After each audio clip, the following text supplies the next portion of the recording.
Hola, buenos días a todos. Vamos a empezar esta tutoría, como ya sabéis, la penúltima de la evaluación. En principio vamos a ver los temas 5 y 6, la oración compuesta, pero nos vamos a centrar sobre todo en el 5. La semana que viene nos centraremos también en el 6. Bien, pues entonces vamos a empezar con el 5, que comienza en la página 123, y nos habla de que la oración, si os acordáis, es una unidad lingüística que está formada por una o varias palabras que se agrupan en sintagmas y que tienen una relación con el verbo. Llamamos entonces oración compuesta a la que tiene dos o más verbos, y por lo tanto tiene dos o más de dos predicados, ¿vale? Cada predicado formará una proposición. Entonces, la unión de varias proposiciones constituirá esa oración compuesta. Bien, en el ejemplo vemos, si vienes a mi casa te enseñaré el acuario. Si vienes a mi casa sería la proposición 1 en torno al verbo vienes, y te enseñaré el acuario sería la proposición 2 en torno al verbo enseñaré. Bien, como vemos aquí, para identificar las diferentes posiciones que forman una oración compuesta, hay que primero localizar las formas verbales, personales y no personales, y segundo encontrar el sujeto y los complementos de esas formas verbales. Bueno, tenemos varios ejemplos en los que en el primero vemos que si las dos proposiciones no están aisladas entre sí, sino que a veces una proposición actúa como sujeto de otra, puede ser que quieras ir con ellos, es muy raro. Como veis, la primera proposición es el sujeto de la siguiente. Bueno, esos son casos, digamos, un poco más especiales. Nos vamos a centrar en que las proposiciones se unen de tres maneras diferentes. Por coordinación, por subordinación y por yuxtaposición, ¿vale? Esto va a ser lo principal que os vais a tener que aprender esta semana. Bien, vamos a ver las primeras, que son las que se unen por coordinación, y en ellas las proposiciones tienen el mismo valor entre sí, o sea, una no es más importante que la otra. Son sintácticamente independientes, pero son iguales en cuanto a valor. Su significado se integra en el sentido global de toda la oración compuesta, aunque pueden funcionar al ser independientes como oraciones autónomas. Por ejemplo, Mercedes y Carlos estudiaron y luego se fueron al cine. ¿Veis que Mercedes y Carlos estudiaron? El verbo estudiaron y es como una oración, una primera proposición, y luego se fueron al cine. En torno al verbo fueron, con la forma pronominal se, es la siguiente proposición o la siguiente oración, ¿vale? Van unidas mediante conjunciones, como en este caso con la conjunción y, que es una conjunción coordinante copulativa. Bueno, las conjunciones coordinantes son de tres tipos: copulativas, adversativas o disyuntivas. Esto fundamentalmente, ¿vale? Luego veremos que también las hay explicativas, distributivas, y esas tienen también sus propias conjunciones, pero las más comunes son estas tres. Nos tenemos que aprender los 5 tipos, los 5 tipos con sus 5 o más clases de conjunciones, ¿vale? Dentro de las copulativas, y, ni o que. Dentro de las adversativas dan idea de contraposición, que son pero o más las conjunciones. Ahora iremos viendo ejemplos. Dentro de las disyuntivas, pues, expresan alternancia, opción, ¿no? Y son o, u.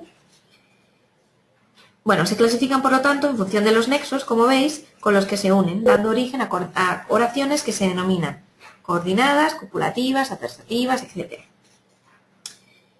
Bien, luego nos habla de que hay conjuntos de palabras que realizan la misma función que las conjunciones y se llaman locuciones conjuntivas, como sino que. Bueno, esto no nos va a aparecer en el examen, pero tenemos que saber que existe, ¿vale?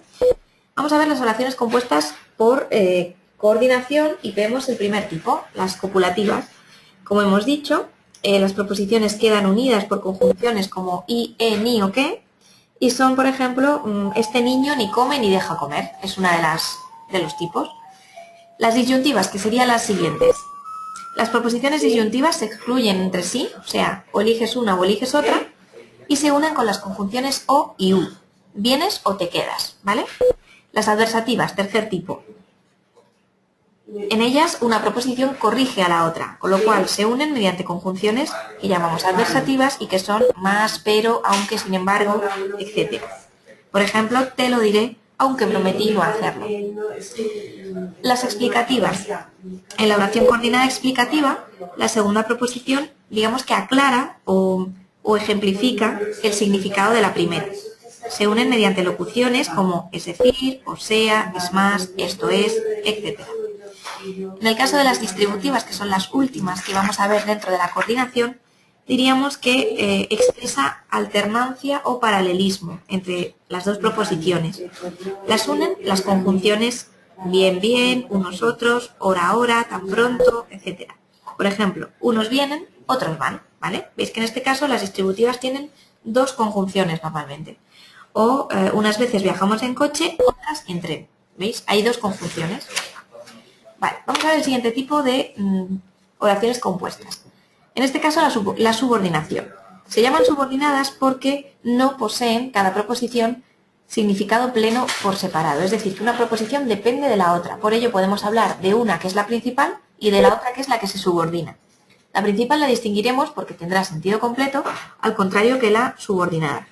Por ejemplo, el vestido que te has puesto es precioso.